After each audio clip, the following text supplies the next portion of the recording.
दोस्तों, इस वीडियो को देख मैं अपनी हंसी नहीं रोक पाया। दोस्तों, अगर आप भी हंस दिए तो 5 लोगों को खुद शेयर कर देना दोस्तों। चलो भाई।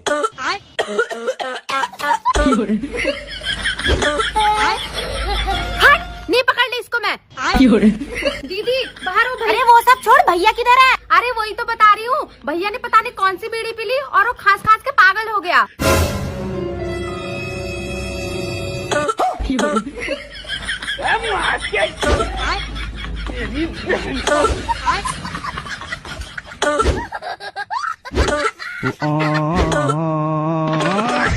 अरे बाबा। बैगन।